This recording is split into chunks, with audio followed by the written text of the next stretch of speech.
अभी आपको ऐसा ख्याल मन में नहीं है, मतलब अब डिमोटिवेट नहीं हुए कि नहीं मेरे से नहीं होगा या फिर अभी इसको रहने दे कुछ और ये चींटी दाने लेकर चढ़ती है दीवारों पर, 100 बार फिसलती है, मन में विश्वास रगों में साहस बढ़ता है, आखिर उसकी मेहनत बेकार नहीं जाती, कोशिश करने वालों की कभी हार नहीं होती। कुछ बुक्स ऐसे बताइए जिससे आपने पढ़ाई करी हो, पेपर बने लेकिन हैं। उसके लिए ये रामबाण है, यूजीसी नेट के लिए, पीएचडी एंट्रेंस के लिए। ये सेम ऐसे ही पेपर 2 के लिए आपने कैसे तैयारी की, किस बुक से या फिर नोट? दर्शक अगर सुन रहे हैं तो मैंने 2-3 यूनिट मैंने किताब से नहीं पढ़ा ज़्यादा, और मैंने यूट्यूब देखा था। लोग कहते हैं किस्मत मौका देती है लेकिन मेहनत चौंका देती है। नमस्कार, मैं नन्या और आप देख रहे हैं क्या कहती है पब्लिक। आज के इस इंटरव्यू में हमारे साथ मुकेश जी हैं। इन्होंने हिंदी में नेट जीआरएफ क्लियर किया है अपनी मेहनत से। आपका बहुत बहुत स्वागत है मुकेश जी हमारे चैनल में। आपका बहुत बहुत धन्यवाद है। सबसे पहले आप अपने फैमिली बैकग्राउंड के बारे में बताइए। दरअसल फैमिली में गृहस्थ परिवार से आता हूँ। मेरे पिताजी किसान हैं, लेकिन घर में बहुत सारे भाई बहन हैं। 11 भाई बहनों में मैं 5वें स्थान पर हूँ, और मेरा पृष्ठभूमि दोनों है, एक गांव देहात किसान की भी, और हमारे भाई बहनों को बाहर में भी पढ़ने का अवसर मिला है। हमारे 2 बहनें एनआईटीएन हैं, और मैं भी पटना विश्वविद्यालय से पढ़ाई किया हूँ, और मैं 2 विषयों में स्नातक किया हूँ। अच्छा, 2 विषय कौन कौन से थे? एक मेरा मास कम्युनिकेशन और दूसरा हिंदी विषय। तो 2 विषय के कारण क्या थे? 2 विषय के कारण यह था कि हमारे विश्वविद्यालय जहाँ से मैंने जिस यूनिवर्सिटी से बीए कर रहा था, वहाँ थोड़ा सेशन लेट हो रही थी, और मास कम्युनिकेशन का विज्ञप्ति निकला हुआ था। मैंने पटना विश्वविद्यालय में भरा और एंट्रेंस मैंने पास किया। उसके बाद इंटरव्यू दिया। उसके बाद हमसे बोला गया कि मूल प्रमाण ये अपना सर्टिफिकेट। मैंने कहा सर रिज़ल्ट आने वाली है, 1 महीना में मेरा रिज़ल्ट आ जाएगा। तो उन्होंने उस अनुसार मेरा एडमिशन तो ले लिए, और फिर 15-20 दिन के अंतराल में ही मेरा रिज़ल्ट भी प्रकाशित हो गई थी। तो मास कम्युनिकेशन में ले लिया, और हिंदी सब्जेक्ट में लेना चाहते थे क्योंकि मेरा भी विषय हिंदी था स्नातक। तो उसमें एडमिशन की प्रक्रिया संपन्न हो गई थी, इस कारण से मैंने हिंदी में उस सेशन में नहीं लिया और मास कम्युनिकेशन में लिया। और मैंने कई नेताओं और कई समाज सुधारकों को पढ़ा था। उनमें सभी उस समय आज़ादी के स्वतंत्रता प्राप्ति के दौरान हर लेखक पत्रकार हुआ करते थे। तो पत्रकारिता हर लोगों की जीवनी से पढ़कर मैंने भी प्रेरित हुआ था, और पत्रकारिता की ओर मेरा झुकाव था, तो मैंने पत्रकारिता को चुना। तो कहीं ना कहीं आप पढ़ाई में शुरुआत से ही काफ़ी अच्छे रहे हैं। ये मैं अच्छा तो रहा हूँ, पढ़ाई में ठीक ठाक रहा हूँ। अच्छा, नेट जीआरएफ ही करना था या फिर ऐसा कहे कि प्रोफेसर बनना है, ये आपके मन में ख्याल कब और कैसे आया? ये तकरीबन मैं इंटरमीडिएट में था, उसी समय मेरे मन में ख्याल आया था कि मैंने अच्छी यूनिवर्सिटी से मैं बीए पास करूं और स्नातक करूं, एमए की पढ़ाई करूं। उसके बाद हायर एजुकेशन में जाऊं, जहां ये जो डॉक्टर की उपाधि जो रहती है तो वो डॉक्टर की उपाधि हमें आकर्षित करती थी, और इसलिए मैंने ये चुना कि आगे चलकर मैं हायर एजुकेशन में जाऊंगा, उस शिक्षा में शिक्षण संस्थान में, और मैं पीएचडी करूंगा। और पीएचडी करने के लिए ज़रूरी है कि आप प्रोफेसर बनना चाहते हैं तो आपको तो नेट जेआरएफ की प्रक्रिया से आपको गुजरना पड़ेगा। और उसी समय से मैंने एमए के दौरान से ही तैयारी शुरू कर दिया था, और फिर 6ठे प्रयास में मेरा जेआरएफ हुआ। अच्छा, ऐसी कौन सी चीज़ थी जिससे आपको मोटिवेट किया नेट जीआरएफ करने के लिए? मोटिवेट तो एक आप देखते होंगे, किसी भी पेशा में आप जाते हैं, आप उस पेशा में आपकी अभिव्यक्ति की स्वतंत्रता तो है, लेकिन कहीं न कहीं आपने जो सिस्टम व्यवस्था सरकार जो है आप खुलकर बोल नहीं पाते हैं। लेकिन ये प्रोफेसर ऐसा पद है जहाँ से आप अध्यापन करते हुए आप पे वैचारिक जो आपकी विचार आपके मन में उत्पन्न होती है, आप खुलकर प्रकट कर सकते हैं। तो यही आपके सारी पॉइंट थे जी जिसने जी आपको मोटिवेट रखा। बिल्कुल बिल्कुल। तो क्या आपको कभी ऐसा स्टार्टिंग इनिशियल डेज में कभी आपको ऐसा ख्याल मन में नहीं है, मतलब आप डिमोटिवेट नहीं हुए कि नहीं मेरे से नहीं होगा या फिर अभी इसको रहने दे कुछ और करें? ये तो अक्सर होता है कि जब पहले प्रयास, दूसरे प्रयास, तीसरे प्रयास में आप सफलता प्राप्त नहीं कर पाते हैं तो कई बार विचार होता है कि आप 2 नंबर से छूटते हैं, 4 नंबर से छूटते हैं। तो ये लगता है कि आप नकारात्मक सोचें भी आपके अंदर में उत्पन्न होती है।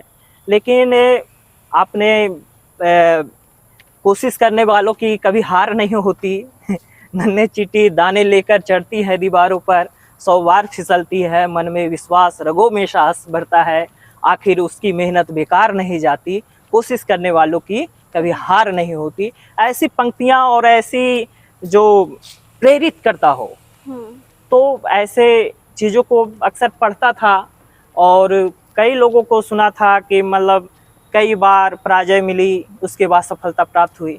तो वो चीज़ें मेरे अंदर में भी था और वही मेरा जो आत्मबल जो होती है, तो वो आत्मबल वहीं से मिलता था। कहीं ना कहीं पॉजिटिव हमेशा से रहे हैं और पॉजिटिव जो बन रहते हैं उन्हें सफलता ज़रूर मिलती है। जी जी।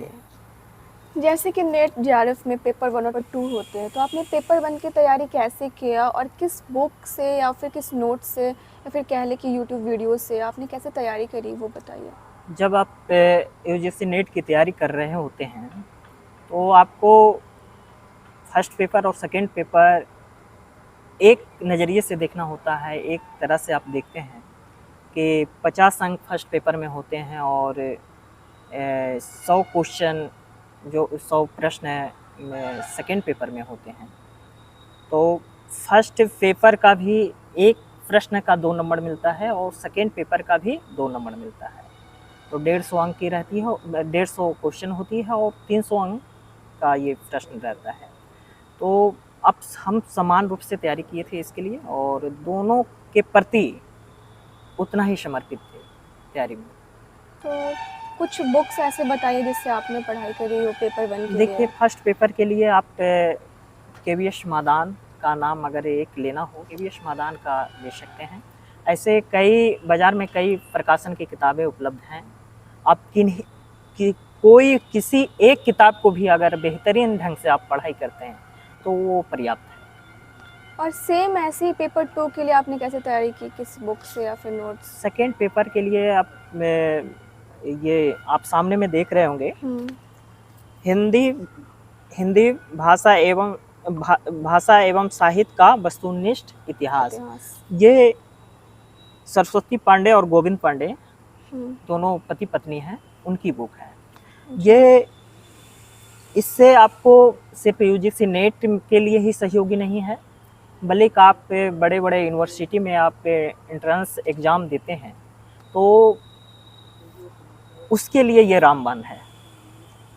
यूजीसी नेट के लिए, पीएचडी एंट्रेंस के लिए ये रामबाण है। और इसमें मैंने तो जेएनयू जैसे विश्वविद्यालयों में भी एंट्रेंस एग्ज़ाम दिया है, दिल्ली विश्वविद्यालय को भी मैंने एंट्रेंस पास किया है, महात्मा गांधी अंतर्राष्ट्रीय विश्वविद्यालय वर्धा, उनके एंट्रेंस को मैंने पास किया है। तो ये किताब बेहतरीन है। इनके एक एक लाइन हमारे एग्ज़ाम में पूछ लेते हैं, तो ये सबसे बेहतर है ये कम समयों के लिए।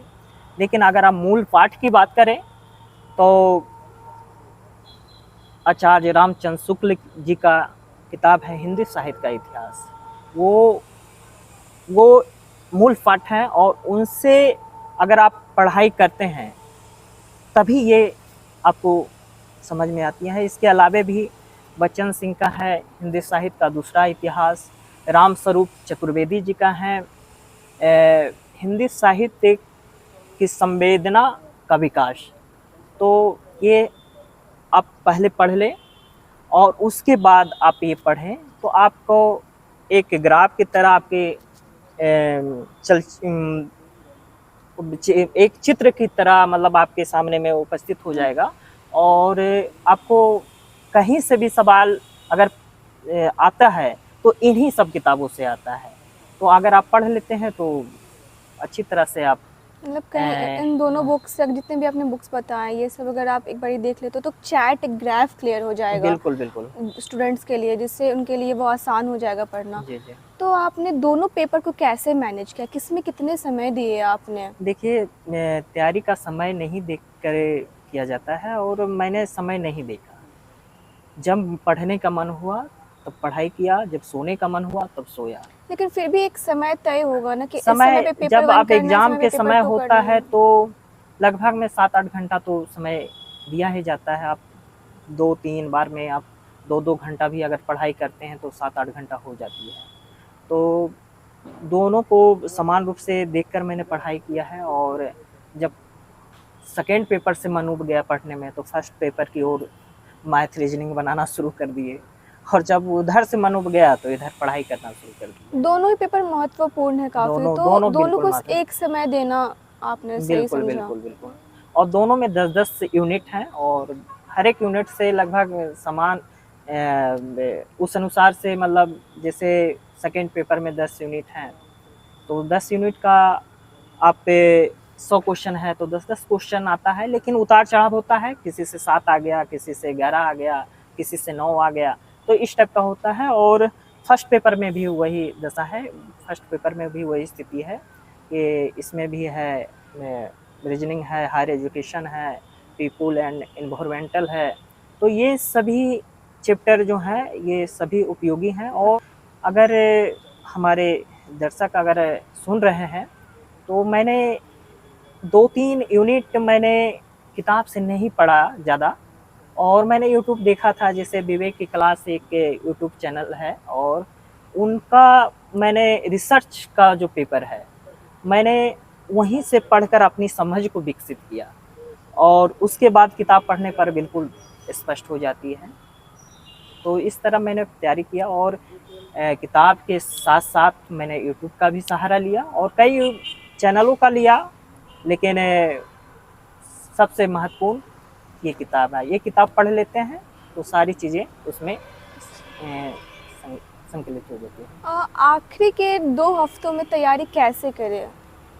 आखिर के 2 हफ्तों में आप तैयारी के बाद तैयारी तो लंबे समय से होती है, लेकिन जब कम समय बचता है तो लोगों के मन में होता है कि अब 2 हफ्ते ही बचे हैं तो इसमें हम क्या पढ़ें क्या छोड़ें, मतलब असमंजस की स्थिति बनी रहती है।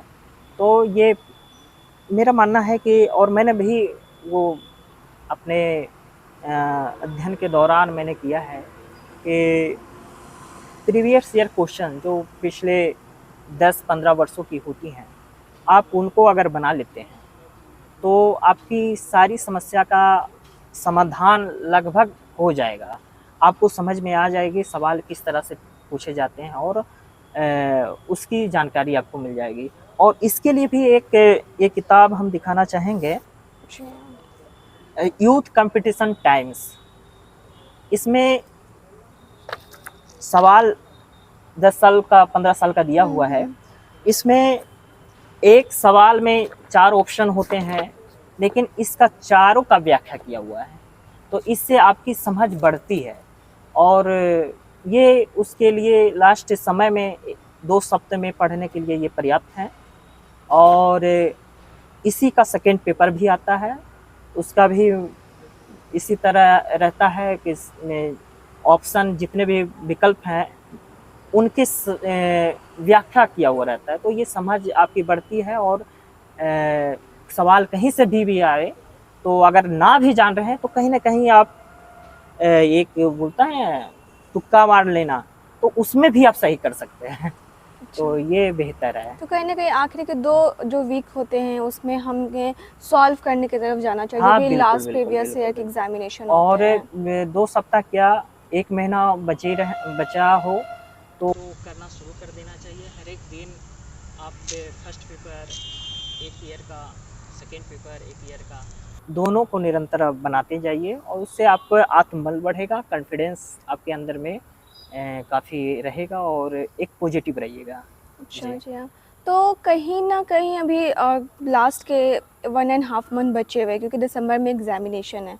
तो क्या इस टाइम पे 1.5 मंथ में एग्ज़ाम तैयारी करके क्लियर करना क्या पॉसिबल है? पॉसिबल है, अगर आप 2-3 महीना से अगर तन्मयता से पढ़ रहे हैं और फिर इतना समय बचा है, तो बिल्कुल कर सकते हैं। और अगर पहले ना भी पढ़ा है पढ़ें और 1 महीना आपके पास बचा हुआ है, तो आप महत्वपूर्ण चीज़ों को आप पढ़ें और जैसा कि मैंने कहा कि प्रीवियस ईयर का जो सवाल है, उसकी व्याख्या जो किया हुआ है, उसकी आप पढ़ें, तो बिल्कुल नेट तो जेआरएफ तो नहीं कह सकते हैं, लेकिन नेट तो कर ही सकते हैं। मुकेश जी ने बहुत मतलब बहुत अच्छे से विस्तार में बताया कि हमें तैयारी कैसे करना चाहिए, कौन से समय पे कितने समय पे क्या पढ़ना चाहिए। बुक्स के साथ में हमें प्रीवियस ईयर का भी पढ़ाई मतलब प्रीवियस ईयर के क्वेश्चन भी सॉल्व करने चाहिए। तो आखिरी में मेरा ये सवाल ये है कि मतलब सवाल नहीं है आपके लिए कि आप कुछ संदेश देना चाहेंगे हमारे जितने भी नेट जेआरएफ के स्टूडेंट हैं उनके लिए, या फिर कह लें सक्सेस मंत्र देना शेयर करना चाहेंगे? आप पॉजिटिव रहिए, जितने भी परीक्षार्थी हैं और नेट के एग्ज़ाम में बैठने वाले हैं, आप पॉजिटिव रहें और ये सोचना बंद कर दें कि रिज़ल्ट क्या होगा, पास करेंगे या नहीं करेंगे, ये बिल्कुल नहीं सोचें। जो होगा देखा जाएगा। आपका सिर्फ़ काम है अभी तन्मयता के साथ, मनोयोग के साथ अपनी पढ़ाई करें और पॉजिटिव रहें हमेशा। और ये ज़रूर आपके पक्ष में रिज़ल्ट होगा पॉजिटिव रहने से। और रिज़ल्ट का चिंता मत करें, सिर्फ अपनी पढ़ाई करें और कम समय बचा है, तो उस कम समय में हम पूरी सिलेबस को कैसे कवर कर पाए, इस पर ध्यान दें। मुकेश जी, आपका बहुत बहुत धन्यवाद जी, कि जी, आपने आपको इतना बहुत समय बहुत निकाला। आभार। ऐसे इंटरव्यूज़ के लिए हमारे चैनल के साथ बने रहिए। धन्यवाद।